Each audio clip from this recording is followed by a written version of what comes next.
Gue baru tahu di seluruh Jepang ada puluhan ribu gerbang merah yang berdiri tanpa dinding, tapi mayoritas orang Jepang akan otomatis menunduk ketika melewatinya. Kenapa sebuah gerbang bisa dihormati seperti itu? Dan kenapa jumlahnya bisa lebih dari 20 ribu? Apa arti dari gerbang itu? Sampai jadi ikon budaya Jepang yang melekat pada benak semua orang. Sejarahnya lebih tua dari samurai, dan mungkin lebih sederhana dari yang lu bayangin. Catatan tertua soal torii muncul tahun 922 Masehi dalam dokumen Hachiman Gudokun. Waktu itu bentuknya cuma 2 batang kayu dan 1 palang horizontal. Ada 3 teori kenapa gerbang ini lahir. Pertama, penghadang burung. Kata torii bisa dipecah jadi tori burung dan i bertengger. Saat ritual fajar, ayam suci ditempatkan di palang supaya membangunkan para dewa. Kedua, impor arsitektur Asia. Bentuk palang 2 mirip gerbang Buddhist India yang disebut Torana.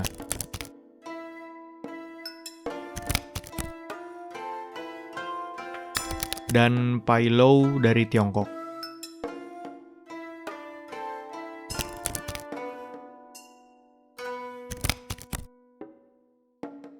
Jepang menyesuaikannya dengan estetika kayu lokal. Ketiga, penanda Shinto murni. Tiang sederhana dibuat untuk menandai Yorishiro, tempat kami, para dewa, turun.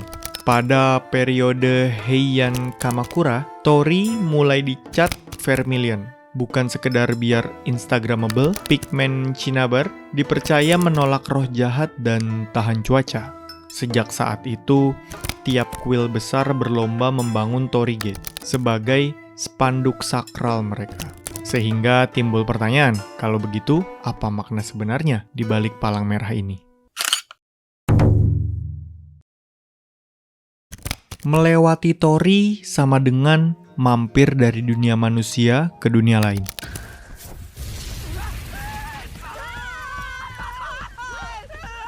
Di Shinto, dunia dibagi 2, profan atau disebut sekai, atau suci disebut kekai. Torii adalah garis start untuk transisi ini, pembatas tak kasat mata. Begitu melangkah, lu dianggap masuk ke dalam frekuensi kami, dewa dalam bahasa Jepang.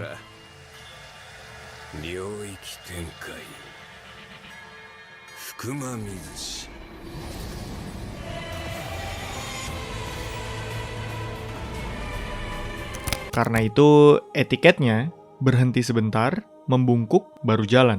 Warna dan simbol, merah jingga, melambangkan matahari atau energi, dan darah kehidupan atau kesucian. Secara psikologis warna, merah juga menarik perhatian, berfungsi praktis sebagai penunjuk jalan. Arsitektur memeluk peziarah, tiang utama sedikit miring ke dalam, membuat ilusi gerbang merangkul. Efeknya, orang otomatis melambat, menjadikan ini sebagai momen refleksi sebelum berdoa. Ritual masuk keluar. Saat festival, mikoshi atau kuil portable cuma boleh melewati torii utama. Di luar gerbang, mikoshi turun kelas menjadi benda biasa. Tapi di dalam, ia berubah menjadi rumah para dewa. Karena tiap kuil punya cerita unik, bentuk torii pun berevolusi. Nggak melulu merah dan melengkung. Dari torii kayu polos sampai gerbang raksasa 60 ton yang mengapung di laut. Peneliti arsitektur Jepang mencatat lebih dari 30 varian torii. Tapi ada 4 tipe yang paling sering kita lihat. Pertama, Shinmei. Palangnya lurus kayak penggaris. Contohnya kayak yang ada di kuil Isejingu, kuil penghormatan ke Dewi Amaterasu. Selanjutnya, ada Myojin. Palangnya melengkung kayak senyum. Ada papan nama di tengahnya. Sering banget dipakai di kuil Inari. Yang ketiga ada Ryobu. Bentuk ini adalah pengaruh dari Buddhism dan bisa kamu temukan di Danau Ashi. Terakhir, Miwa. Bentuknya kayak 3 gerbang yang nyambung, tapi tanpa palang tengah. Ini khas banget dari kuil Miwa di Nagoya. Ada beberapa fakta menarik tentang Torii Gate. Pertama, di Fushimi Inari, Kyoto, ada lebih dari 10.000 torii berjajar rapi. Semuanya hasil donasi, mulai dari 180.000 yen per unit. Terus, torii terbesar ada di Itsukushima. Tingginya 16,6 meter, beratnya 60 ton. Meskipun pondasinya cuma batu sungai, nggak pakai semen, nggak pakai paku, tapi tetap berdiri tegak sampai hari ini. Dan ternyata, total torii yang terdaftar resmi di Jepang itu lebih dari 20.000. Belum termasuk yang kecil-kecil, di desa-desa yang nggak kebaca GPS. Makanya nggak heran, torii udah jadi ikon Jepang sejati. Muncul di komik, di anime, sampai di game.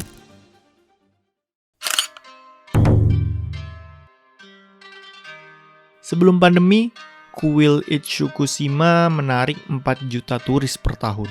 30% diantaranya datang hanya untuk foto di depan torii. Di media, torii jadi kode visual, masuk ke dunia roh. Nggak cuma itu aja, bahkan merch torii mini dan papan doa di Fushimi Inari menyumbang 20% pendapatan kuil. Setelah tahu makna dan komersialisasi torii, kita jadi harus mikir, gimana sih cara dan hal-hal yang harus kita perhatiin saat menjumpai torii?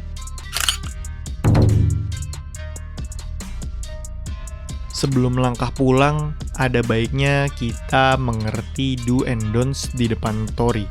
Ingat, gerbang ini bukan sekedar spot foto, tapi penjaga wilayah sakral. Berikut 3 aturan simpel yang disarankan Asosiasi Pemandu Shinto Jepang pada tahun 2024 yang mungkin perlu lo tahu.